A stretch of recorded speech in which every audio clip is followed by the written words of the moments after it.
Mackenzie, we are watching Goon this week with Mr. Sean William Scott, who's not Canadian, but joins a Canadian hockey team in here. Just wondering for you, aside from hockey, what's your favorite Canadian export? Ryan Reynolds. Oh, that is an excellent choice. I didn't even go. People, yes. Followed closely by Will Arnett, actually. Oh. Another great Canadian. Yeah. They breed him well up there for comedy. They do. They Just are funny. I don't know if it's because witty. they're always like the butt of the joke of us asshole Americans and they have to like be funny as a defense. It could be it. I don't know. Okay, what's yours? I guess I'll go maple syrup. I would assume that was originated in Canada. I don't know who I'm offending out there, but like on pancakes. It's on like, the fucking flag, so it feels like I hope so. the maple leaf is their thing. I feel like they have comfortably laid claim to it, would be my guess. My first choice was going to be the wildlife, but that's not technically an export because I don't think they send them here, but like moose and Canada gooses, you know? I mean, to be fair, I don't think animals acknowledge borders. You know what I mean? They just cross where they want to fucking cross. They have dual citizenship. I think they go where they want, yeah. As they should. And also, okay, I forgot to shout. I should have shouted this out first on it, honestly, and I apologize to any of my hockey friends and other friends who have the same comedy taste as me, but Letterkenny, the TV show, might be my favorite Canada export as well. So Ooh, very funny, yeah. very witty, very clever. You know, you're like the 27th person to tell me to watch that, and I just need to do it already. I hear nothing but good things about it. Give it a shot. It just wrapped up, and it's finale, like 11 seasons it was just the series wrapped up? finale. Yeah, it's only 6 episodes or 8 episodes a season though. Like it's short. Okay. Yeah. All right, adding it to the list of Canadian exports. Wonderful. Let's get into Goon.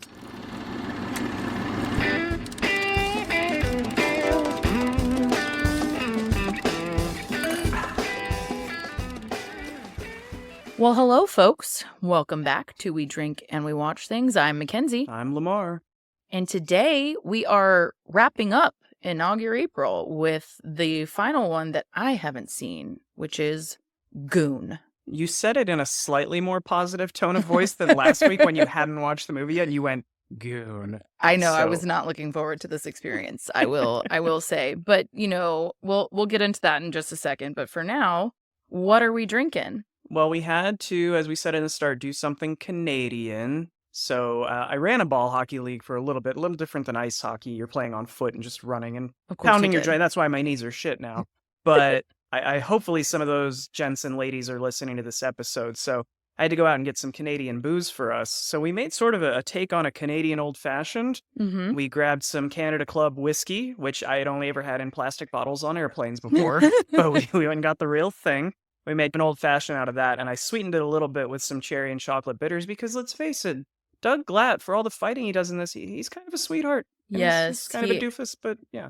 He is a sweetheart, and we should give some credit. Our cocktails were made for us today, which was nice. Recipe provided by Lemar. Mine's a little less sweet because I'm not as into the sweet, but this one's a little smoky. Mine's a little smoky, which I like. The little set that citrus on fire. Yeah, Skylar did the little like spray the orange peel I will on leave the it mash. to him to describe in some way. Yeah, we have a cocktail consultant if y'all didn't know. But anyway, he did the match and the flame and spritz it and whatever. It's delicious. So anyway, cheers to that. Cheers.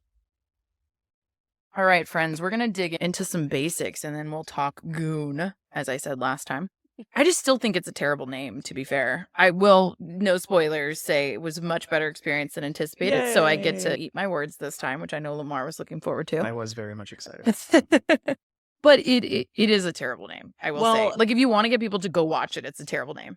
Yes, and I think to your point, I don't remember seeing back when this first came out. I believe it was like, what, 2010? Do you have the year written 2011. down? 2011. I don't remember seeing any marketing for it. I don't even think I heard of this movie until like 2016 when I finally watched it. Yeah. So the marketing sucked on this because and I'm a hockey guy, so the fact that I never saw any promotion, and like you said last week, the movie poster, the taglines, it's very bro-y, and that's not, the movie's got heart. It's so much more than I think what you're going to expect based on what you would see public facing. Yeah, it looks very doofusy on the cover, like the tagline, all the things like you said. And even actually, if you watch the trailer, I will say, because again, I hadn't seen this, but I did watch the trailer when we talked about it. Okay. And the trailer makes it seem a little better than even the cover makes it, like, that you expect, right? And like even the summary, you know, I'd seen the cover and I'd read the summary and read the tagline and I was like, this sounds terrible. And then you watch the trailer And even the trailer's a little better. Mm-hmm. So I will say that. I will give it that. It's like, it feels like it just was very poorly marketed. Yeah. Yeah. I mean, I didn't actually watch the trailer, so I can't speak to that. But I will say the term goon, obviously it's been in hockey terminology for a long time. It's just a guy who is hired to be a protector. So but to get anybody outside of that market, exactly. Yeah, somebody who doesn't watch hockey would be like, why am I going to watch this? I can't think of what, the football parallel would be of what do you call a football player who's just kind of a dick and is like going out and like playing offensive dirty. Tackle. Oh, wow. Well, if there's any offensive tackles out there. I don't mean that in a bad way. I just mean they're the muscle. Or were you making a pun of like they're an offensive tackle? Like they just do whatever they want. You give me far too much credit, to be honest. Like I did not think that through. He's unfiltered. He says what he wants when he wants. He's an offensive tackle. I wish listen, I've got good puns now and again, but I'm not that punny. But I'm just saying those guys are the muscle. Like I would say they're the muscle equivalent. But they have a better name, you know what I mean? Again, but that would be still a poor movie name, to be fair. Yes, offensive tackle. I think that could be an Adam Sandler project in the works. That could be the sequel to Waterboy. Listen, he fucking would. Tackle. You know what I mean? Don't get me started on Adam Sandler. Anyway, but yes, I will say it is a term that I just don't think appeals to mass audiences. Yeah. And clearly they didn't market the trailers very well. Same thing. I don't remember this ever being marketed. Mm-hmm. And it speaks like we're jumping ahead as far as stats, but it like shows in the budget. The budget was $12 million and this thing only made a little shy of $7 million. That's a bummer. So yeah, it definitely took a loss, which is interesting because they made a second one. So I haven't seen the second one. It must, as I said, I didn't hear of it for 5 or 6 years until after it came out, and I loved it, and it became this cult classic. And actually, in that hockey league, we would do these social events every year outside, off the hockey rink, to just give some time to hang out. And we rented an Alamo Drafthouse Theater and screened this. And the majority of the people that I played hockey with had not seen this film, and everyone walked out of the theater like, oh, that was so good. So even hockey people didn't know. Yeah. Yeah. So I guess it became more of like a cult classic, word of mouth. People spread this around, which not necessitated, but led to the sequel, which is okay. It's not as good as the first. Yeah. Well, it's hard to do for sequels. Okay, well, we're going to dig in because we got a lot to say about this one. Oh, yeah. And so back to basics. Again, it's Goon, 2011. Ratings are pretty decent. We got kind of a wider spread than I expected across platforms. So like on IMDb, for example, it's 6.8 out of 10. And then on Rotten Tomatoes, we've got an 81% from critics. So kind of in alignment of, hey, it's a much better film than you think. And then a 71% from audiences. Mm-hmm. So interesting kind of mix here, actually, kind of running the gambit. This was directed by Michael Dowse, and he doesn't do a lot. He hasn't done a lot. I've seen one of his movies besides this one. I was looking at the list and I went, okay, I've heard of a bunch of these, but he doesn't have any breakthrough hits. I think the only reason you've heard of them is because Fubar is like 12 of them. I didn't even realize that one was on there. I saw 8-Bit Christmas, which I remember being fairly popular a couple years ago. Take Me Home Tonight, which came out about a decade ago, I think. Stuber with Kumail Nanjiani. See, we watch different things. Well, no, the thing is, I haven't heard of any of them, but I've heard of all of them. So better job marketing for those films than they did for this. So the only one that I have heard of and actually seen of his was What If? And that was very slightly more mainstream, mostly, I think, because it had Daniel Radcliffe in it, which is obviously of Harry Potter fame for most people, I think, know this at this point. But if not, after his Harry Potter craziness, he's done largely independent films, smaller films. Yeah. And I think he does that on purpose. It's, from just from an art perspective, not a money-making perspective. Mm-hmm. And one of them was What If, which was actually pretty cute, pretty well done, I thought. But it is about like a guy who like falls in love with a girl as a boyfriend. So anyway, it's that kind of thing.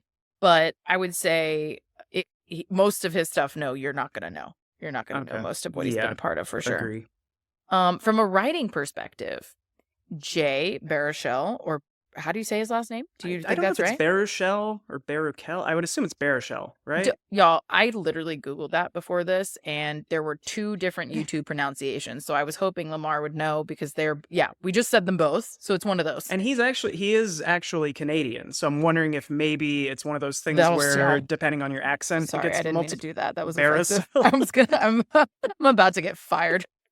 Fired from what? I don't pay you. From French Canadians, I see. What do you mean you don't pay me? I don't pay me either. We don't pay us. We should get paid. Sponsorship. $200 koozies. But yeah, You recognize him from lots of stuff. He's in a lot of the he's in that Seth Rogen gang. So he was in like Knocked Up, and he was in This Is the End. He was sort of the main character in that one with all the celeb cameos. And then you recognize his voice, of course, from How to Train Your Dragon. Big breakout role for him there. He was also in Blackberry recently. And my favorite fun fact, actually, is that he's in the reboot of The Magic School Bus. Oh, does he play Miss Frizzle? I don't know. Is it Miss Frizzle or Mrs. Frizzle? Is she married? I think it's Miss Frizzle. So there's no Mr. Frizzle, you're saying? There's a chance. She's an independent woman. She's a scientist. They can't hang, these insecure men. I'm just saying. Like, no. Humans are not monogamous creatures. Like that does feel like something she would say, by the way. She gets on her soapbox in front of the middle schoolers. Like, you shouldn't, limit yourself to one partner. She's like, that's just not true in nature. Let me show you how. Get on the school bus. They didn't let Miss Frizzle drive the school bus after that. Yeah, we didn't see her. Cut away. Exactly. No, I have seen episodes of it, and actually it does do it the OG justice, I will say. Magic School Bus rides again. Do it. Nice. Do and it then up. with this, Jay acts in this. He wrote this film. Yes. He would go on to direct the sequel. But I thought it was interesting that he didn't direct this one, but apparently he was the driving force behind getting this made. This is, it tells you at the beginning of this film, based on a true story. I actually think it plays out better to not think it's based on a true story because it does seem sort of over the top. But this is based on a book. Let me get the title right. It's called Goon. Yep. The True Story of an Unlikely Journey into Minor League Hockey. Not the catchiest of titles. I literally wrote that down and I was like, this is the longest title ever. It's very, very long. But it was actually, we're speaking to writers here. It's Jay, and then also Evan Goldberg, who has written a lot of stuff that you'll know. Superbad, Teenage Mutant Ninja Turtles, Mutant Mayhem, Sausage Party, The Interview. He has a very specific style, you can tell. Offensive, exactly. Offensive tackle, if you will. It's going to come back. We're going to get a movie made, Offensive Tackle. But yeah, then it's based off the source material, which you just mentioned, but that's written by Adam Furtasio and Doug Smith, who this is about. And Doug Smith, that was his autobiography, basically. Right. Yeah. And I think what I was saying before was that it's a little unfair. I'm going to be a hypocrite here because with Cool Runnings and with Molly's Game, I think I was uber critical of the historical accuracy of it. And now I'm going to be a hypocrite here and say I don't give a shit how much of this actually happened because I think it's better to just pretend it's a fictional film. It's more fun that way. But I don't know. I'll have to read the book one day and then I'll come back and complain. Okay, but we haven't gotten into quick nugget before I tear this down is that Lemar and I actually did this live today. We are live in real life again, which we neglected to mention. But we also did this watch right before. Is this the first time that we've watched a movie together that we then covered on a podcast? I think so, because we talked about doing it with another that I won't mention because we might do it later. But anyway, we talked about doing it with another. It didn't work out timing-wise. But yeah, so we did like a full fucking day where we just watched the movie, we made our cocktails, we came over here and recorded. So I haven't gotten to recon any of this, which is atypical for me. So I just watched it live. This is going to be, you guys are getting a very live reaction from me at least. And so I don't know how much of this is true. And that's normally something that I am like fucking Googling, doing the research. So that was my one bit of feedback of the whole movie is that there are these very high over the top moments that are really great storytelling. I'm not saying that, but you're also like, did that fucking happen? Yeah, part of me wishes they didn't even bother putting based on a true. I guess they had to. It's based on the guy's autobiography. I mean, it is, yeah. But I'm sure they took a bunch of liberties here. And also, the watching together thing is, I love hanging out with you, and I had a blast today. It was also a strategic move on my part, because I knew how much of a wall you had up going into this week. And I said, let me be there to like walk her through how the first 20 or 30 minutes are a little slow. Yeah. And then he gets to the actual team, and it starts picking up. So I was like, let me nudge. He was Mackenzie ready to defend it in real life. Yeah. But I also don't think you had to. I feel like I went into it very open. I mean, you called me out at the end of the last ep, which is fair, totally. But I do generally, like, if I'm gonna watch it, I want to like it. Yeah. So I want to have a good time, I should say. Fair. So I tried to watch it with an open mind. And also you weren't the only one. I had mentioned it to a couple people just like in passing, and they happened to have seen it, which again, of the 7 million it made, I'm shocked. But they were like, no, it's really good and you're gonna like it better than I thought. So I actually didn't even notice. If you were to ask me right now, I didn't even notice that it starts kind of slow. Yeah. I just was kind of like taking it all in. But yeah, anyway, we'll get into that in a bit. But yeah, this was a fun, like, first watch live reaction situation for me. So I don't know. We'll get into the source material and like how much is true and not. That would be interesting to learn. But really quick, we're going to talk about some cast and crew stuff. So the basics, our lead here, Mr. Sean William Scott, which is actually a big part of why I never wanted to see this, to be honest. No offense. You guys know him from American Pie fame. Mm-hmm. He also recently, I think some of his most recent stuff that I at least recognized, I should say, was he tried to do the Lethal Weapon remake. It was a TV series, It was a TV series, exactly. It did not last long. Mm. It was like a 1 season thing, I think, or 1.5, something like that. It was like 15 episodes. Yeah. Something. Turns out when you're like trying to make a TV series out of a movie series that had somebody who was anti-Semitic, it's hard to get that memory out of people's heads. Doesn't often land. No, this isn't associated with that guy. Don't worry. Yeah, when somebody ruins it for everybody else, that's how it goes. But yeah, so I mean, like, he's so typecasted for me, and he's so like only American Pie for me that I was just like, I don't want to watch anything that this guy is in particularly.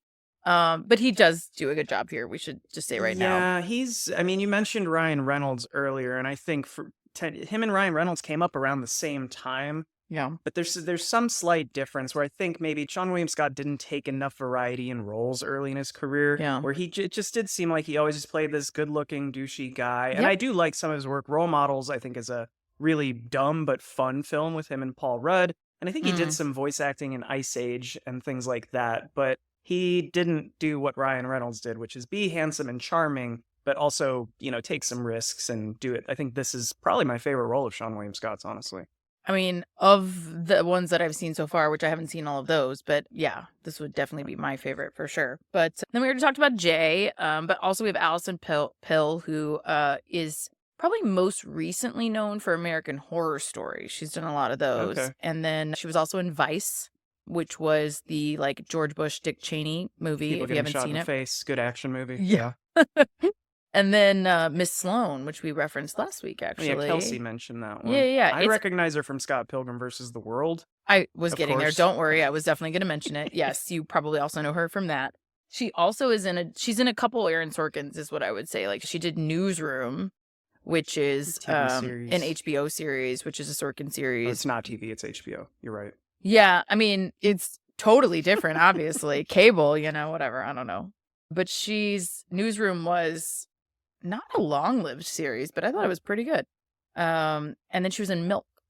There's another one. I saw that. I still haven't seen that one, honestly. But I saw her top 4 on IMDb, and I know that's not always based on popularity. Sometimes the actors get to choose. Sometimes their agents tell them which ones to put up or whatever. Sometimes it's just picked by IMDb. But I saw it was like Scott Pilgrim, Goon, Milk, and I forget what the 4th one was. It might have been Newsroom, actually. I think it might have been Newsroom, if I recall. But yeah, I mean, she's good in all of them. She's usually like similar to this, where she's always somebody a little bit ancillary to the main character. And she's an interesting character this time. We'll get into that. I love her character in this. Do you? We could talk more when we I was going to say, I really like Allison. Let's dig into it, because I got feelings about her. I don't like, she does great, but I just, her personality in this one is interesting. And then we have, my fave. I love him so much. Liev Schreiber, y'all. Coming in hot. And I do mean hot. That facial hair, the goatee's doing it for you? Scruff. Give me that scruff. He's so handsome. He also is so tall. One of my favorite fun factoids about him is that he is not taller than Hugh Jackman, and you may know him from X-Men fame. Yeah. And he's Wolverine Origins, the best one. Everyone agrees. Right. Yeah. But he's the antagonist in it. Yes. And they had to put lifts in Hugh Jackman's shoes because Liev Schreiber is so much taller than him. Oh, I thought you were saying that he wasn't taller than Hugh Jackman. No, so you're saying he's so Hugh Jackman is not taller than him, and he's supposed to be like the big, hero guy. And well, so but okay, I'm gonna nerd out on you, because in like X-Men lore, like Wolverine is notoriously short.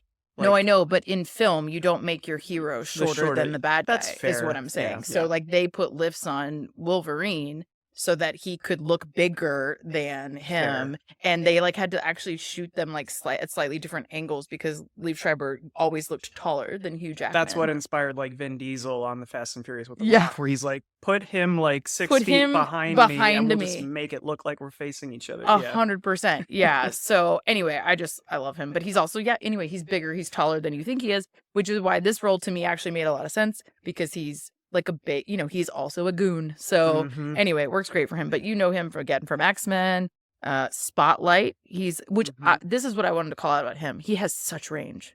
He is looking through his history on IMDb. He's underrated. He can. I think he's well known, but he's just so fucking good. He has such range. He's like Spotlight. He's a newspaper editor. Ray Donovan. He's like a family man, but fucking Irish mob type of guy. Isle of Dogs. He's like hilarious and funny. He does a bunch of Wes Anderson actually. And then fucking My Little Pony. Can we talk about how he did My Little Pony? Idea. He had to have done that for like his kids or something. Yeah. You know what I mean? Like that's got to be one of those like this one's for you kids. Well, speaking of animation, I didn't realize he was Kingpin in the Spider-Verse, not the newest one, but the first one. He played Kingpin, so I thought that was pretty cool. He also has done like classic stuff, like Hamlet. You know Scream what I mean? 2. And Scream 2. And Scream 3. And Scream. I love that you just compared Shakespeare and Scream. I'm fine. It's fine. I'm not upset at all. Well, the second one has like the theater scenes that I don't know if they were doing Shakespeare. Oh my God. Maybe. You're trying to trigger me and I'm not going to take the bait. So moving on. But no, he has such incredible range. He's awesome. We love him. He does a good job in this as well. And we've already talked a bunch about the plot, but I'll give you a super quick plot summary.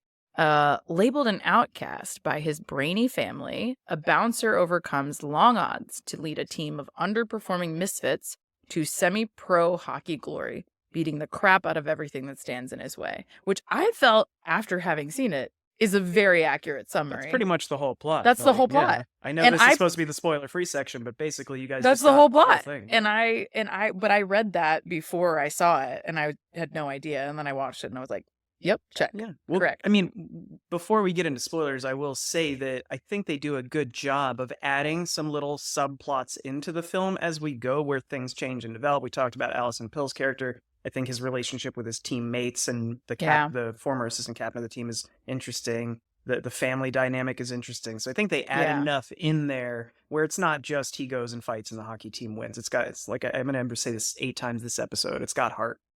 Yeah, I do. I mean, I didn't put that in any of my notes. As you know, you saw me. I was live tweeting to myself. But I would say that's definitely true. It does have heart. What came up for me as a theme over and over about him, at least as a character, was his loyalty. I just think he's such a loyal guy. And I love that. I respect that so much. It's something I deeply identify with. And once he's a part of that team, he is a part of that team. Yeah. You know what I mean? That team is his family. He's going to protect everyone on it. And he's going to do whatever they need him to do. And he says that at one point in the movie. He's like, if my team needs me to bleed for them, I'll bleed for them. And Liev Schreiber's character, Ray, steals that line. And I mean, I think it's in a respectful way. It's not a dickish way. Right. But I just mean he steals that line to talk about his commitment to the game for his whole career as well. And I think it is very true of these guys' role. Like, that's what they're there for. They literally are there to bleed for their teams. Yeah, it's interesting that the term, you spoke earlier about the term goon and how it's a little off-putting for people who aren't familiar with it. And it's interesting, that term in this film, because it's used kind of as a pejorative term in some ways. By his parents call him you're a goon, like in a really negative, critical way. And even Liev Schreiber's character says at some point, like, we're goons, we don't play hockey, things like, I think I might be misremembering that, but other people see it as he says I'm not a hockey player. He says I'm a goon. I'm trying to remember if there's anyone in the film who actually says goon in a positive light. Like, even his friend, Jay Baruchel. I don't know that Ray is saying it like in a negative way. Yeah. I think it's almost in a neutral way. It's just like, this is the gig. It's my job. Yeah. But no, it's not. I mean, again, I think it's connotated outside of this community to be a bad thing for sure. And his parents are definitely outside of this, right? Like, that's why they are, the way that they are. But anyway, so, I mean, again, we've established that not a ton of people saw this. Weirdly, I know a handful of people who have, but not a ton of people saw this. So before we get into spoilers, real quick, what's your rating? I'm going to go pretty high. I think I've said before, I typically judge a movie on does it do what it's trying to accomplish. I'm not going to say this is Citizen Kane or, something else that's an incredible lifelong film. But I think this is my favorite hockey movie, which is a short list. I guess you could put Miracle up there and Slapshot and things like that. But I think for what it's trying to accomplish. You just ignored the Mighty Ducks. What's a Mighty Duck? Oh my God. They're that team in Anaheim. They changed their name, by the way. But I would say this is my favorite hockey movie, and it's like a comfort watch for me. I just think it's so light and fun. It's very It similar is to when we very light. covered The Replacements. It's a bunch of zany It's characters, true. but it's got a little more, I think, heart and soul. So, and it never fails to make me laugh. I think there are so Yeah. many laugh out loud funny moments in this, and I will laugh at them every time. And I think this could have gone a very easy route, and I'm not sure how much they changed the Mm-hmm. Doug character from the real life Doug Smith of like, is he really this like kind-hearted, and are Mm, these things he said, or did mm, they think it would make a more interesting narrative to be like, we're gonna make a sports movie about a guy that's a hockey fighter, but he's actually a real sweetheart. I think mm. it's an interesting take, and they make a lot of decisions in the writing and directing of this that I think are outside the box, and I appreciate that. So I'm gonna go as high as for what this is trying to accomplish. I'm gonna give it like an 8.5.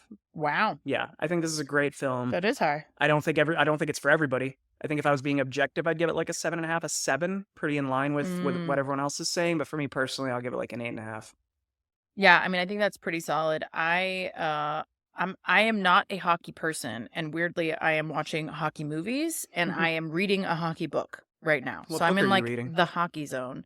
It's called Beartown by Frederick I've Buckman. heard of that. Okay. Listen, he's an incredible author. I will plug all of his work. It's so good, and it's one of those bitter, like it has the sweet, and the heart, and all the things. Anyway, so I can see honestly the narrative that I've been reading about the love of hockey. You Mm-hmm. know, like why people love it. Because I'm not a hockey person. And then you see it in this film as well, like why these people love it, and they find real heart in it as well. So I agree. I First of all, again, eating my words, it was so much better than I thought. But as far as like my type of humor, I did think it was very funny. Don't get me wrong, I'm not saying it's not funny. But there were plenty of times where I was looking at you and Skylar and y'all were laughing and I was like, this is not that funny. But there are definitely lots of funny parts. I'm not saying that. But I would say I'm more in line with I think maybe most people. I would give it like a 7. Do Yeah. you think when you, without spoiling anything, was the humor difference? Do you think that was male female humor, or do you think, Yes. yeah? Because I 100%. noticed that watching with you sitting, 2 seats across from 100%. me, I was like, It's oh, two bros laughing at bro jokes mm-hmm. and a woman being like, this is not that funny. Yeah, it was very, there was something you said, oh, when we watched The Replacements, and they used that line of, this is why women don't play the game, Oh, coach. There's some motherfucker. lines in here where it's There's just some like, lines that don't hold up and we will yeah. get to them. Yes. But I do think it's a funny film. I'm not saying that, but there are jokes that don't land for me. Fair. For sure. Okay. So, as usual, turn around, don't drown. It is spoiler time. Here we go. So, again, we'll say at the top, I wasn't expecting much. That's in my notes. I'm not expecting much. That's literally That's how the first thing you That's the typed? first I'm not thing I wrote expecting out. much. But I immediately got excited because he's a Massachusetts bouncer, and I love me some New England and some massholes. And I was like, here we go, my people. Even though I'm not from there at all, whatever. But yeah, so I was like, super excited to see him. They establish early on he's kind of a doofus. He's just this basic bouncer guy, and he's totally outnumbered by this brainy family, again called out in the summary. Mm-hmm. And man, his family sucks. I mean, his brother's great. His parents suck. Yeah, they have high expectations, and I guess we don't really need an explanation of why he's different. He's just sort of the black sheep. Yeah. And yeah, they establish early on that He's different because he's not smart. Like, that's what it is. Yeah, he points it out later in the film, and I found it interesting. I didn't pick up on it until this time around that when they first come out of the church and he's making jokes He's and making like jokes. he's being cute very and sweet. charismatic. Another couple comes over to his family, and the parents introduce themselves, or maybe it's the friend introduces the parents is doing it, and the other son. but they don't know him. Don't introduce, and he's like, "Oh, this is my and then other his dad son." does step in, I will say, Okay. and he just says youngest. He doesn't like say anything particularly negative, Right. but you can tell there's like a delay. And why are we not talking about this guy? You also had the setup at the door where like he's making jokes and people don't think he's funny and whatever. So you can tell like something's slightly off. But then the couple asks him, "What Ivy League school did you go to, Doug?"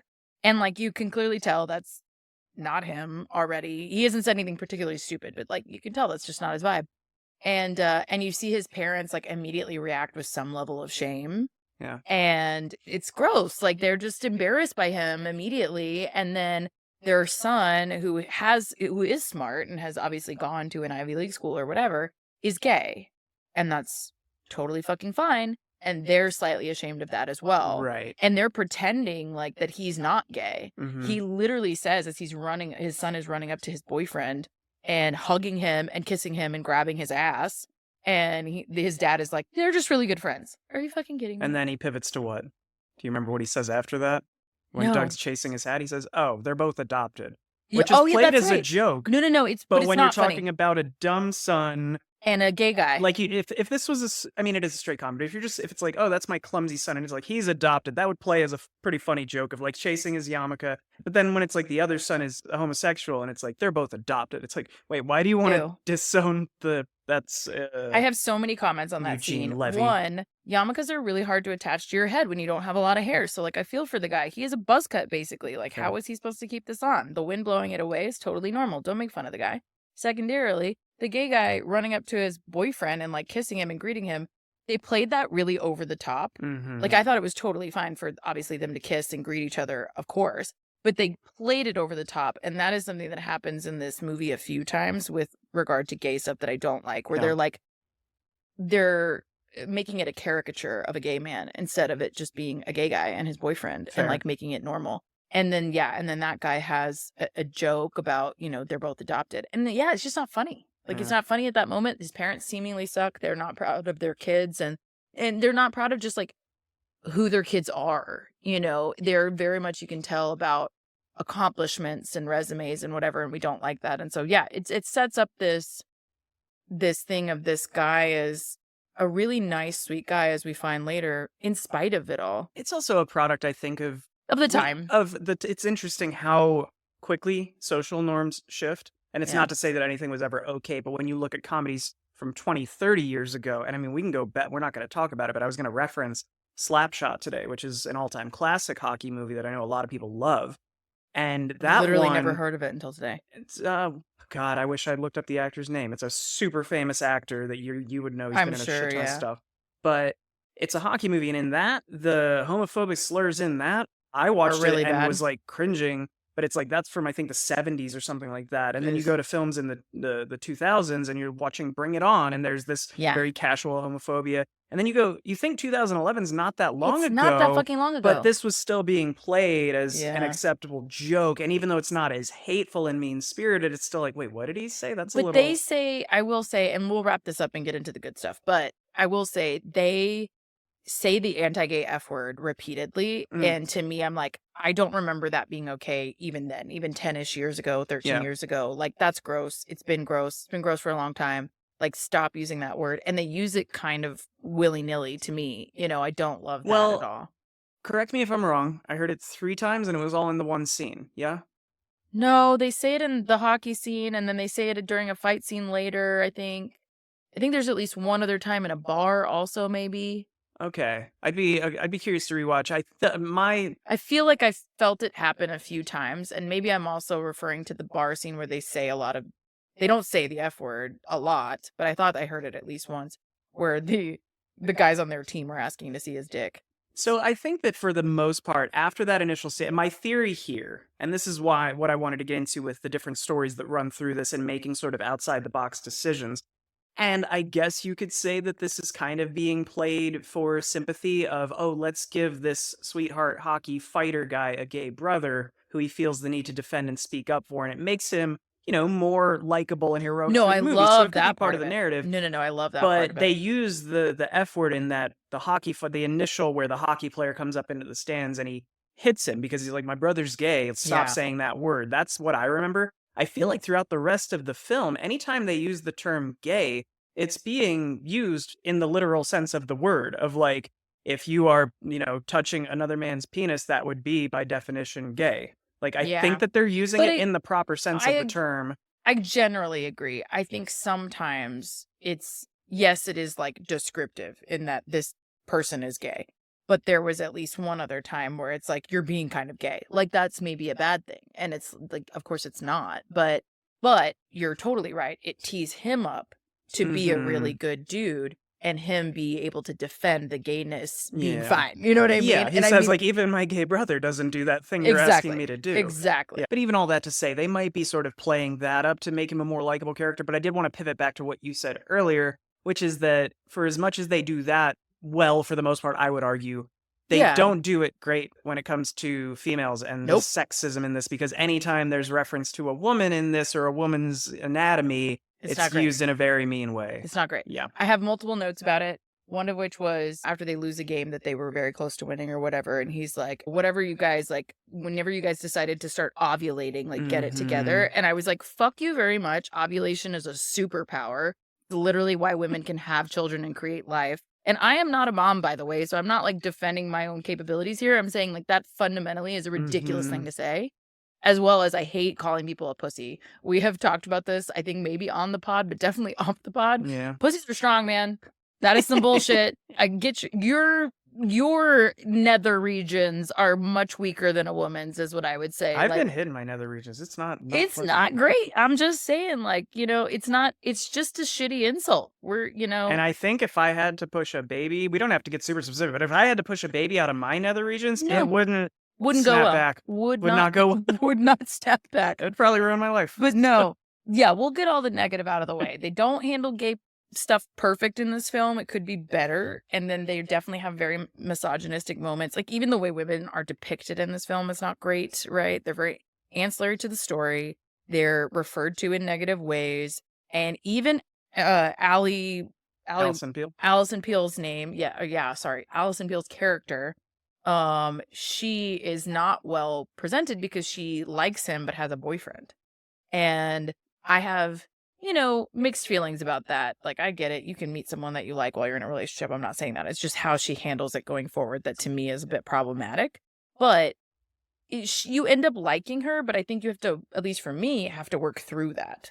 I personally disagree. I really like the Ava character because it's so different. I think it would be easy and lazy to have.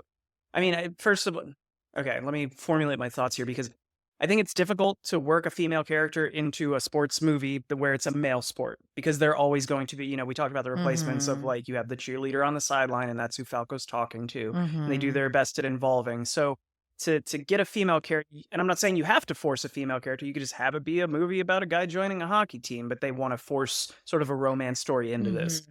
But I like that they took her character and did something, again, outside the box of having her be a little more complex. She's not just this cute girl he runs into in town and spends the whole movie trying to impress, who is just, oh, you're so cute and blah, blah, blah. It's like, no, she has her own life and shit going on. And I like that I guess I want you to speak to her sort of owning her sexuality and saying, yeah, I cheat.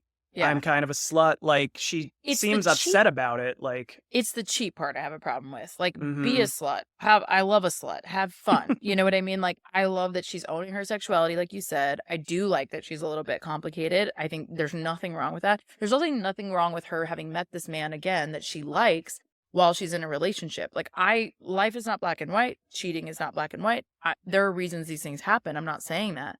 But I do think the way she continually, quote unquote, struggles with it. I mean, you heard me live. I was going, why are you with him? Break up with him. Yeah. You don't want to be with him anymore because you are enamored by this other guy. Yeah. That was my problem with it. It's like, if you know yourself and all these other aspects of yourself that you're willing to own, your quote unquote, I'm a horny girl, I like to sleep around. If you own all of that, great, fabulous. Own the fact that you don't want to be in a relationship with this guy then. Right. And that was, to me, the disparity of, like, why does there have to be this specific conflict of I'm going to cheat on my boyfriend instead of just breaking up with my boyfriend that I'm clearly not in love with because I'm obsessing over this other guy.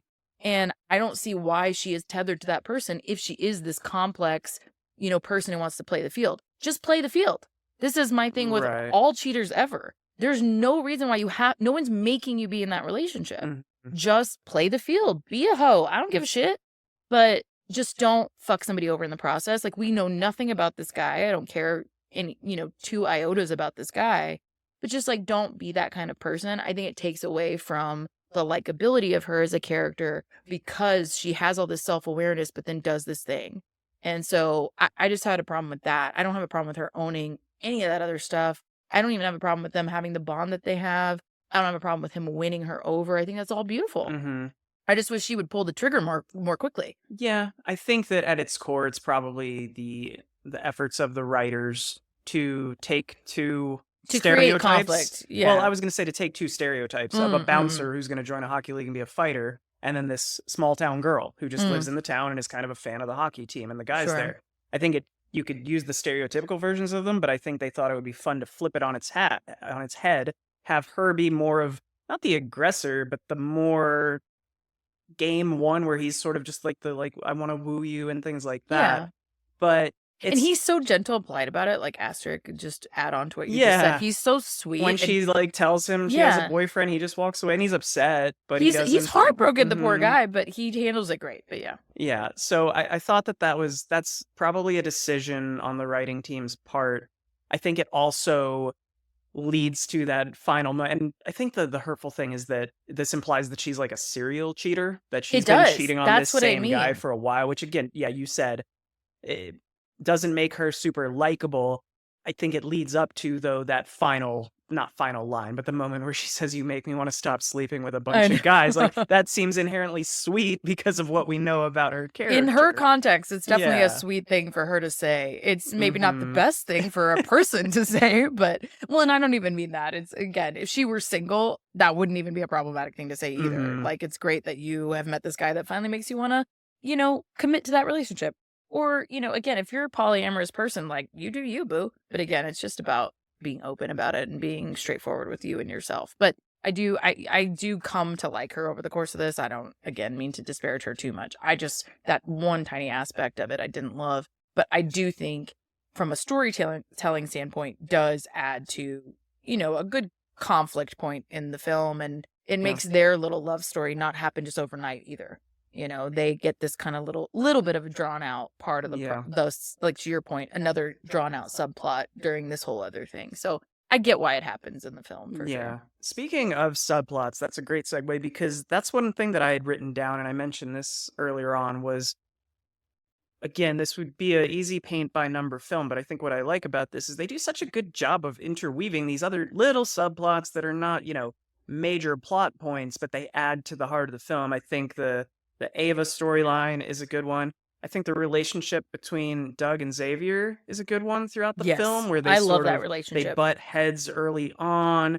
They have, he gets his assistant captain spot. There's a lot of conflict. There's the scene where Xavier actually hits him in the face, and he has that moment where he's like, "I could kill you right now, but I'm not going because you're on my team." And I have this note over and over in my notes, and about multiple people, but especially him. The loyalty. Yeah. I love the loyalty of it all. I love the loyalty of him. If he's like, I'm not going to strike the guy on my team. That's my teammate. That's who I'm supposed to protect. And I could fuck you up, and I could not back you up, and you'll see how that goes. And it's not just him. Again, I have loyalty notes about his best friend. His best friend is purposely obnoxious, as we talked about live and in person. He's not my vibe, but what I love and respect about him is how much he loves his best friend. And they love each other. And they back each other up, and he brings his family to see them. You can tell that he's the impetus for that, right? Like, he has dragged them there to watch him, support him. That's some best friend love, and I love that for both of them. And his brother. His brother loves him, is proud of him no matter what. So there's a lot of these themes of loyalty throughout that I really, really love, and I love that him and LaFlamme's relationship evolves in that way, but it comes at the price of this really brutal moment in the film that you had to actually explain to me, because I sort of missed it, was... he's obviously supposed to be protecting these guys. He's, again, the muscle for the team, blah, blah, blah. LaFlamme has had this horrible injury previously, which is what has kind of caused his downfall as a player. He's so scared now. He won't admit that, but he's very scared. And Glatt is here to protect him. He's like, I'm going to protect you no matter what. But then they have that confrontation. And he decides then and there to not fight him, but to stop protecting him. Yep. And so in that scene hits so different, knowing that he gets hit again. He gets hit again pretty hard, but it's because Glatt chose to kind of step aside. Yeah, he let the guy get through, and he could have stopped him. And I thought it was an innocent mistake. Like, he was distracted, the gameplay, all the things that just happen in a game. And it's not. It was a conscious choice. But then he sees him get hit, and he's immediately riddled with guilt. Yeah. And he goes and beats the living shit out of the guy. And I thought that, we've talked about how Sean William Scott is kind of typecast and maybe doesn't pick the best roles, but I thought that moment where he is lost and gets up like a uncaged animal, and he's covered in the blood, and he just gives these like grunt noises like he's coming out of like a blackout moment. I That think was he a great blacked out. performance. Yeah. 100%. I agree. I think he blacked out in like, I didn't expect him to really get hurt. And now that he did, like, this was my job to protect this person. Right. I don't think he ever had the real intent of truly letting him get hurt. I think he thought like, oh, he'll get bonked, you know, a little by this guy. Just But a he's little bonk bonk. just a little bonk. Teach this kid a lesson, right? But then he realizes he could have really hurt this guy because I wasn't there to protect him. And he feels this deep, deep guilt. And yeah, he comes out of that in a daze for sure. And he's covered in blood. And you can tell he just feels this very deep guilt. And it's the one moment, I shouldn't say that it's not likable. It's the one like impure moment of his, maybe. Yeah. And I don't mean that in a bad way, because up to now he's been so pure to almost unrealistic levels, right? Yeah. Like of just, he's so one team, one dream. Like, I will take anything for this team in the way that he talks both on and off the ice, right? Like, this is just who this guy is. Yeah. And I think this is the one impure but human moment for him, right? Where he makes a little mistake and he immediately regrets it. And he kind of goes back to like, this is not who I am, you know? And I think it's good that we see that, because I think otherwise he'd be like a little too perfect. Yeah, too over the top. I could definitely see that. I think that's a pretty good analysis of sort of their dynamic. I think I wrote down that I don't know if this was in the script or if it was the director's decision, but there's really good work in this as far as some sort of recurring shots and visuals. I love the use of the logo throughout. So when you're talking about Xavier and his relationship, you know, in the beginning, everyone's walking over the logo. Then Doug joins. He doesn't. At some point, Xavier spits on the logo. Doug wipes it up. And then at the end, you get the moment of like both of them, you know, walking around the logo. And it's such a simple sports thing. There's that. I love the shot throughout of his fist hitting the ice to pick himself back up. Yeah. And they use that, I think, 3 or 4 times, including the final fight. I just think there's little things that they do really well from a directorial perspective. Totally. And I think that the symbolism, like you said, it's such a simple sports thing. I don't think it's simple. There is such symbolism in sports. That's why we love sports. Like, I love sports also. I'm not a hockey person, but I am a sports person. Like, sports can really tug at your heartstrings. Yeah. It puts you through this emotional roller coaster and this investment in your team. And even as just, you know, an observer, and you see how much respect he has for what a team is. And that becomes pervasive. And I like that in the summary too, where they say he leads his team to success, you know, because he does. He leads by example, and it's almost by accident, but it is this deep reverence and respect for what this team is and what this sport is. And he permeates that across the team, I think.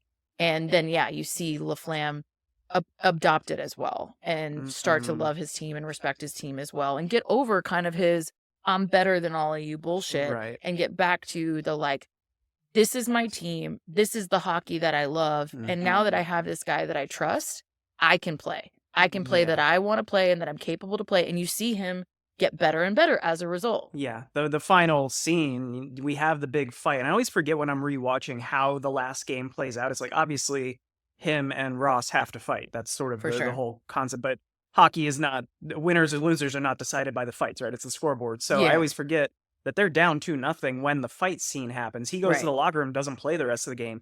But then LaFlamme steps up and has wins. A natural hat trick, 3 goals in a row to win the game for them. And that's, it's weird that we don't focus as much on that, but they intercut that with him in the locker room with Ava. So he's won his battle, LaFlamme's won his battle, the team's won, which is great. And they've done it together. Like, it is very, even though he's separate, which is hard to see, I think. It's a conscious choice, but it's hard to see that he doesn't get to be there for that. It still feels, because of the way they shot it as well, that this is something they did as a team, that they did this together. And it is credited to him as much as LaFlamme, who's scoring the goals. You know what I mean? And that's, I think, beautiful. And also, even he's being respected in that moment by Ross as well. Like, he has that smirk. He's knocked unconscious, literally. So he definitely won. But he comes out of that smirking. Like, almost like this, and you tell me if you read it this way, but just this, like, all right, I can pass the baton to this guy. Like he got me. He got me. Appreciation. Right. Like, I respect you. He'd already said earlier that he respects him, but they hadn't Mhm. come head to head yet. Right. Yeah. And now it feels like he extra respects him and is like, look, I can pass the mantle to you. Like, you are the next Ross Ray, and I'm okay with that. Yeah. So for those who are listening to this who have seen Goon, but who might not have seen the sequel, I was telling Mackenzie and Skylar earlier, it's not as good. Obviously, difficult to do comedy sequels. If I gave this an 8.5, I would give Goon 2 like a 6.5. But I think it's worth watching if you really like this first one.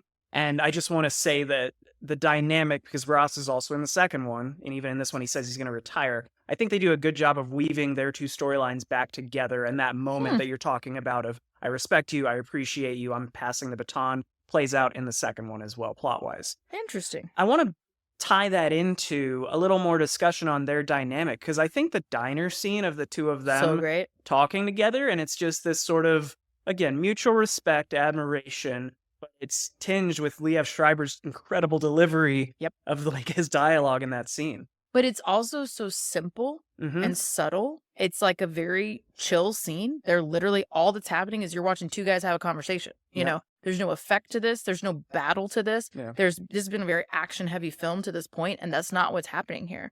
But it is, again, to your point, his delivery is incredible, but also so is Sean William Scott's. Like, this is where I will give him credit. Like, I don't think he's the most incredible actor, but I think he played this very well. And his character is teaching Ross as well.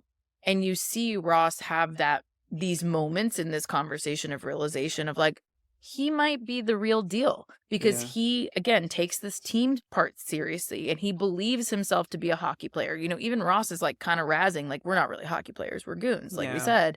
But, you know, but Glatt defends himself and is like, no, I'm a hockey player, man. I think he's expecting Doug to like roll over and take his way of thinking. He's that line of everyone loves their soldiers until they come home. Like there's some interesting dialogue in this scene, like really well written. But Doug he has his beliefs and he sticks to them. And that's the thing that you like about him, because even though he's very likable, he's really not confrontational off the ice.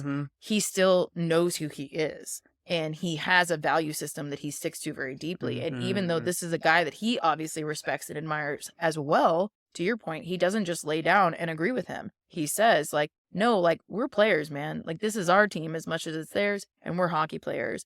And I love that moment of, like, you see Ross doesn't back down either. Right. But you see him almost remembering that, if that makes sense. A little bit of disbelief, but also, I remember when I loved this I remember game, when I loved this way, and I remember when I felt this way too. Yeah. And maybe realizing more than he probably has up to this point that, like, maybe my time has come because I don't have this same energy anymore to feel this way about it. But I love that this guy does. Yeah. I think they have that scene. I love the final line where he says, you have my respect, whatever it's worth to you, you have my respect. But at the end of the day, if it comes down to me and you on the ice, it's like, I will lay you the fuck out. And that delivery by Schreiber in a Canadian accent, no less, is fantastic. It is fantastic because it's not even, it's not conflict oriented. He's not picking a fight. He's just like laying the groundwork of, if it comes to you versus me on the ice, like, it's going to be me. You know what I mean? And of course, he ends up being proven wrong. And I think that's what he respects about it, is that he does get laid out by him. And he's like, you know what? You got me. You got me. Exactly. And, you know, and I love the last, like, it is this big poetic moment. It's this big climactic moment. But it does end on a moment of levity where the last line is like, think I nailed it. I'm like, I don't know. I blacked out, but I think he's unconscious. I think he's fucking done. And it's beautiful because it's like, he's not 100% certain, but he's also just like, I think I did it, you know, and he's like kind of proud, and you can tell he's happy no matter what. Yes. He knows he did the best that he could, and that hopefully his team goes out there and wins as a result. And he's just happy that he did what he could. Facts. And I wanted to point this out, and I find this strange because I didn't pick up on it in my first watch. The very beginning of the film, they open with a fight between Ross and, fun fact, actual former NHL player George LaRock. He's the tall guy with the dreadlocks that fights okay. both of the main characters, basically, Yeah. throughout They the have these film. very polite fights. Yes. I love Glatt's comment earlier. He's like, he's a nice guy. So apparently that was based on a real life fight. So this guy played in the NHL. okay. He was kind of an enforcer type. And they had him mic'd up for a game, like with a microphone while he played. And he so said he something said that. similar. He's like, "Do you want to go? Yeah, sure. Okay, good I mean, luck." I think they know their role. You know what Yeah. I mean? Like, they're not here to be dicks about it. I actually love that. I mean, I don't watch hockey, but you see that in baseball a lot. You know, they're fucking chatting it up at the bases. If you're on base and you're next to the first baseman, you're having a chat. Yeah. And I love when they mic them up and they're like the camaraderie of it all. But Yeah. when the fucking game starts again, I'm going to try and steal second. Like, you can fuck off. You know what I mean? I love that energy of, like, we got game mode and we got people mode. I agree with that, because I think when you're standing on like first base and talking to the other guy, it's like, "Hey, how's your $3 million you're getting to be here? Good? Right. Me too. Right. Okay, now we're back into fight." Everybody's fucking happy to be there. We're doing okay. Yeah. We're playing a sport and getting paid for it. But I wanted to point out that at the beginning, they open with that fight between Ray and, I forget what the character's name is, but it's George LaRock. And Ray kind of knocks him down, and then you see this shot of the tooth falling in the blood, which is actually the final shot of the film. Yeah. And then you hear Doug say, "I think I nailed him," in that opening scene. Yeah. I didn't pick up until like my third or fourth watch, and I didn't know if you picked it up since we were watching with subtitles. They're having Doug say that line when you haven't even met Doug yet. Yeah. And then he says it as I thought that was strange. I feel like subtitles helped me out here, because I don't know that I would have noticed it the first time, but I did. If I hadn't had subtitles, but I did notice it. And then you do notice at the end that it is the same shot. For sure. And then they wait for the tooth to fall, though. I don't know if you noticed this, until the second shot. Yeah. So, like, it's not until you get to the very end that you get to see the tooth fall. And I remember I turned to you and Skylar and I was like, it's not hockey if a tooth hasn't gone flying. So a lot of teeth apparently get knocked out. And so I think Doug loses a tooth, Ray loses a tooth. A lot of teeth. Somebody mentions 3 people's teeth getting knocked out. Yeah. So there's a lot of teeth getting lost in hockey. Which I do feel like is a hockey thing. But also, I mean, I don't know a ton about hockey. I would just not argue that I do at all. But I have been to two or three hockey games in my life. And one of them, they definitely, like, a guy lost like 2 or 3 teeth.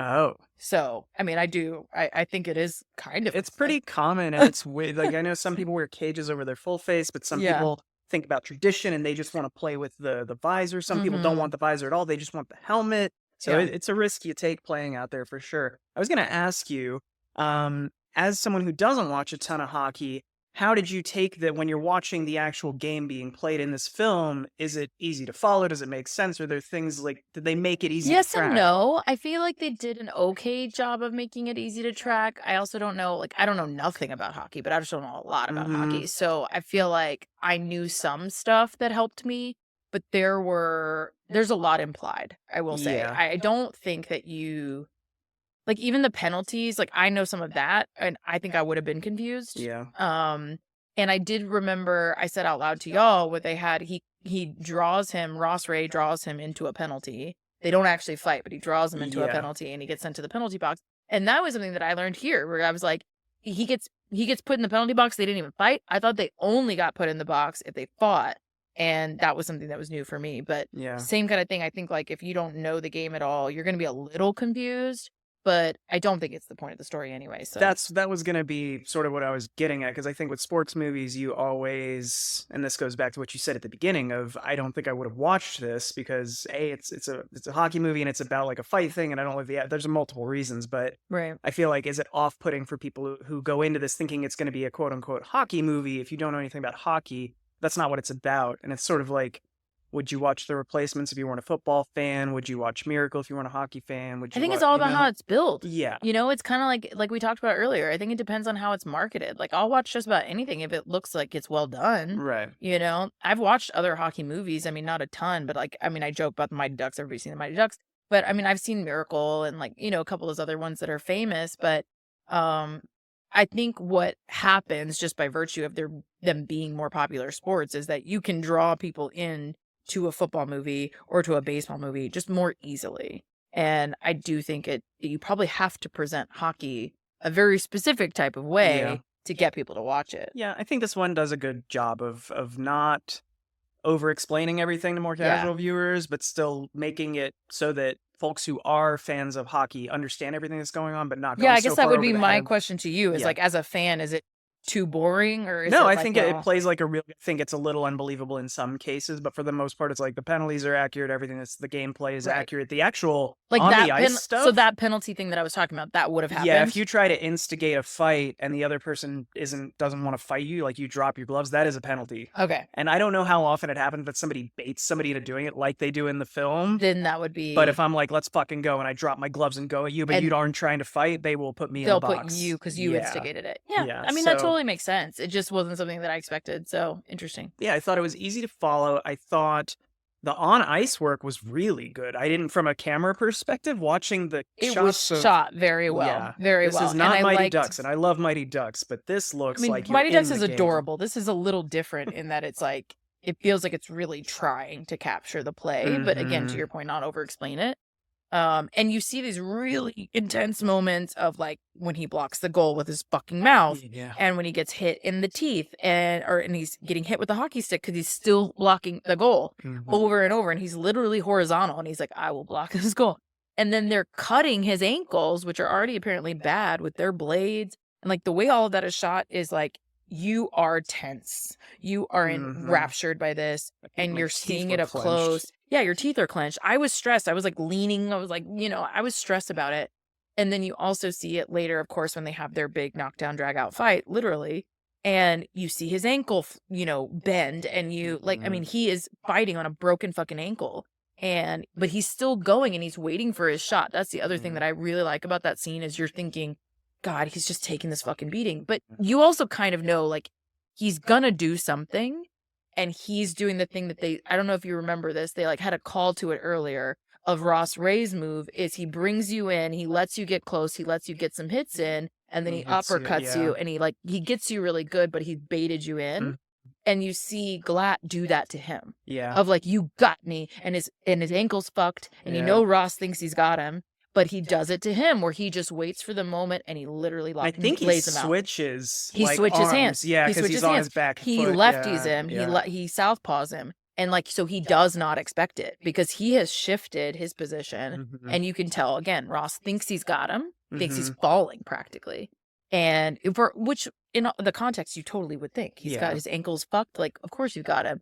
And then he just lays him out. And I love that he turns that move on him. It's also like a real poetic moment. Yeah, everything comes full circle. And I will say this, if there are people out there like, this isn't what real fighting looks like. Well, there's Rocky movies too, and that's not what boxing. We're not watching this because it's accurate to fight. No, we're watching because it's fun. This is a movie. I wanted to touch on, because you had mentioned his loyalty to his teammates, and we've touched on all the other dynamics in this film, but what did you think of the cast of teammates? Sort of similar to The Replacements of a bunch of random fucking characters. I thought your call out at the top was 100% accurate. This is and I hadn't thought about that before because again, I just watched it, but no, I think that's super accurate. It's a very similar arrangement of misfits. And again, I think like league play, just for context for people who haven't seen it, or maybe you have seen it but didn't catch this, like there is the NHL and then there are the lower leagues, much like baseball. There's MLB and then there's AAA, right? So like you have these farm teams that can get sent up or sent down players, right? And so LaFlamme has been sent down from the NHL, and he's kind of disgraced by this. That's why he's so bitter and angry and blah, blah, blah. And so these guys are all a hot mix of people who like aren't good enough to get there, are too old, and like are too old. Like some of them have maybe been there before and went through a divorce or currently going. We're playing divorce guys. They're divorce guys. We're playing divorce guys. That's such a funny fucking speech, I will say. But yeah, so it's like it's a band of misfits. It's some people who are a little too old, some younger folks who are not good enough, but they're there to pay the bills, like the quote unquote Asian player. That was another joke. Through medical school. That was another joke that wasn't great, but still, like it's a band of misfits, totally, and it's kind of cute, and they do all have their own character. And again, I think the thing about Glatt that's great is he, like Falco in The Replacement, brings them all together. Embraces all of them. And makes them a team, and he doesn't judge any of them. He was a bouncer 20 minutes ago. He doesn't give a fuck. Did you have a favorite standout? I have a guess of who you liked the most, but is there a player from the team that stood out the most to you? I mean, I like the divorce guy. What's his name? Ogilvy or something? He had a weird last name. Yeah. He was fucking hilarious. Yes. He's a drunk the whole time. but he's like drunk dialing his ex-wife or the wife he's divorcing or whatever. He's hilarious. He gives this horrible but funny speech. And then he pulls it out at that last game. You know, he gives an actually good speech. And he's wearing the C the whole, he's the captain. And he's the captain. Why is he the captain? That is the question the whole seniority. Time. But yes, he is the old guy who is there to teach all these youngins what to do, and that's why he's the captain. But man, he's fucking funny. And then his last speech is one, very good, but still brings up the divorced shit in it. And I just think that's so funny because it turns and you think it's going to be a shitty speech again because of that. But then it turns into like, oh, it's actually a good one. This is my family. He did great. Yeah. And so, yeah, it's cute. I like him a lot. I thought you were going to go with Steve Z, his little hype, because you kept saying, his little hype man. You're right. No, you might be right. It might be Steve Z. His hype man, I do have that in my notes 27 times. The fucking hype man, dude. He's just behind him, echoing everything he says on and off the ice, in the locker room, in the bar. Yeah. He's just there to fucking build this guy up. It's adorable. When that puck drops, we all drop. And it's like, what the fuck does that mean? Shut the fuck up. Nobody knows. Yeah. But yes, I love him. And I love his line where he's talking about, like, again, in proper context, the term gay porn. He says gay porn. He's like, you are all Adonises. That line gets me every time. Yeah. It's so true. You're all Adonises, which is, you know, maybe a Chippendales Adonis reference, by the way. But anyway, it was hilarious. I agree. I think he's so funny. Yeah, I love the goalie. I think he's very funny. He's from Regina. And his first line of, 2 fucking rules, man. Don't touch my Percocets. And do you have any Percocets? I do love that. And I love later the callback to that from Glatt, who he's like, you know, he's been injured. He's been beat to hell for unrelated reasons. And he's on painkillers. And he's like, I'm high as fuck on painkillers. Chill, guys. And the guy's like, hey, do you have it? Pass the douchey. And he's like, I will. I got some for you. No, don't worry. He's immediately like, of course I did. Apologetic. Obviously, I will bring you some. But yeah, no, I also like that he like slowly gets better. Same thing. Again, this guy has led them all to be better at everything that they do. And he at the beginning couldn't block a fucking puck to save his life. And now he's like a really good goalie. And so anyway, you love to see it, the progression of all these characters. So yeah, I definitely think it has a lot of heart, a lot of storytelling. Again, I think some of the like bro humor doesn't land for me personally, but it is a funny film. That was going to be the last thing that I wanted really to touch on was sort of the comedy in it. It is a very funny film, and the stuff that does land and sort of is not for everyone appropriate, the stuff that kills me, we've talked about a couple of them, but I think my favorite might be the shitty national anthem at the beginning where the girl just butchers the Canadian national anthem. Yes. And the play-by-play guy, who actually is an ex-NHL commentator, I want to get his name right. His name is Kurt Kielbach. And I didn't get it right either way. But he has that line of, well, that was borderline treasonous. Yep. I loved that. Because it was horrifying. It was bad. And he says, and my father didn't fight the Nazis. Oh, here we go. The puck drops.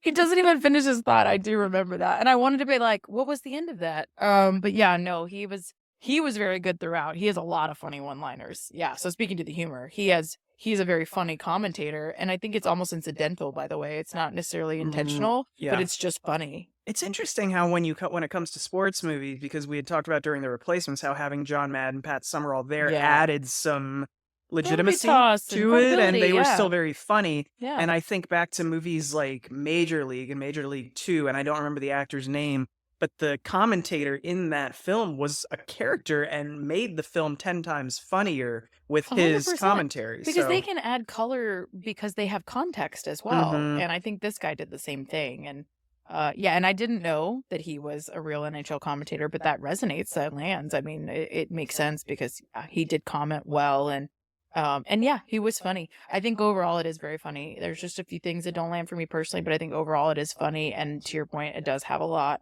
of heart, and it's not just, you know, a slapstick comedy. It has a story to tell, and I think that it overall is really good. It's got a 69 joke, which is pretty highbrow. Everyone can laugh at it. Take 69. It's hilarious. And it's the douche character that says. I was gonna say it's such a douche character moment, but it is funny how it's handled. Like, again, that's something that I wouldn't normally think is that funny. But it's funny how it's handled because he just sits there and he kind of smirks, and he's just like, he almost shakes his head and is like, is that number taken? Like, what is, you know, and it's just, he's almost resigned to it. Like, again, that's another moment of loyalty to me because you can tell he's like, I'll just get it because my friend wants me to get it. And on multiple rewatches of this, at first I was really annoyed by the Jay Baruchel, the Pat character.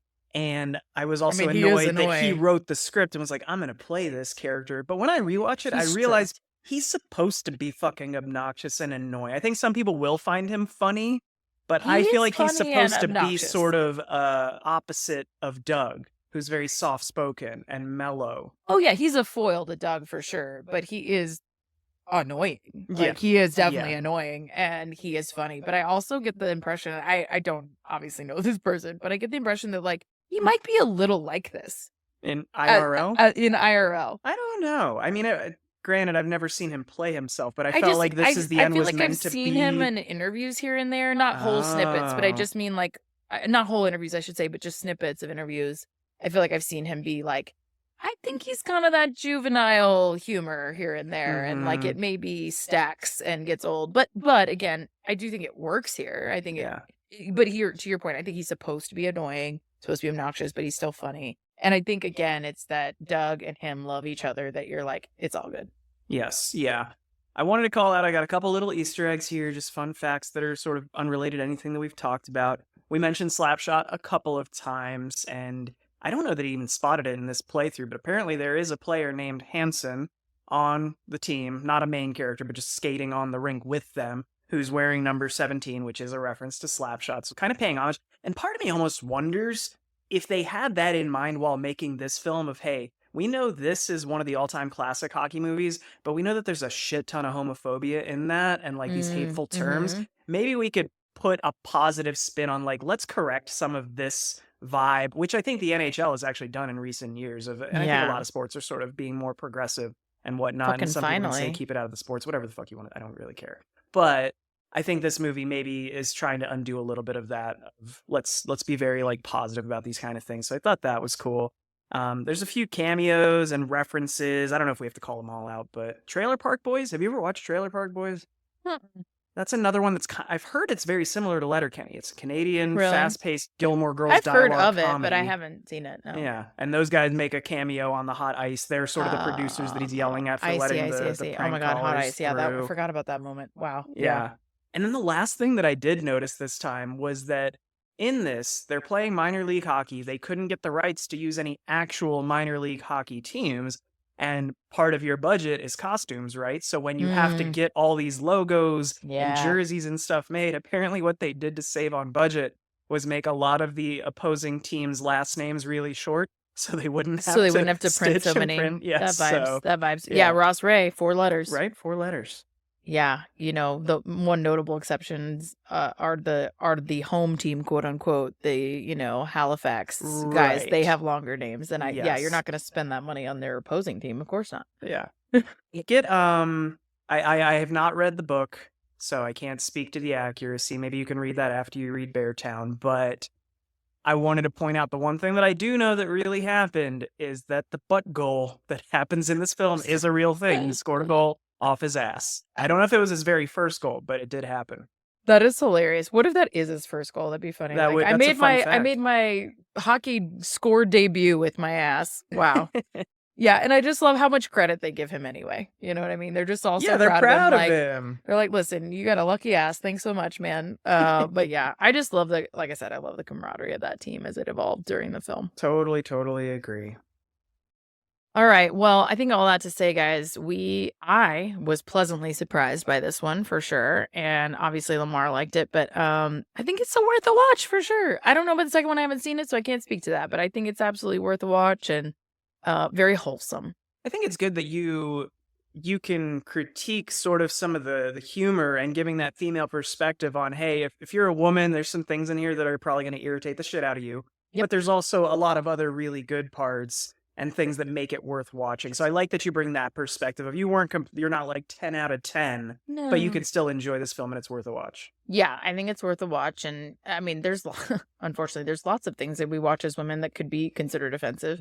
None of this is wildly terrible. It's just you know, there are some things. Misguided. There's some things that just don't land, you know, whatever. Yeah, But the coach says a lot of things that are. yeah, he's the biggest. He's actually one of the more problematic characters for sure, in a number of ways, because he calls his players ladies. You know, he does shit like that. It's like, okay, yeah, they're tough bitches, is what I'm hearing. Thanks so much. Yeah, but I will say the one thing, and I don't want to offend anybody out there, but the one thing that he says that might rub some people the wrong way, but I totally agree with, is he says, "This is not fucking baseball." As a hockey player, I'm just like, yep.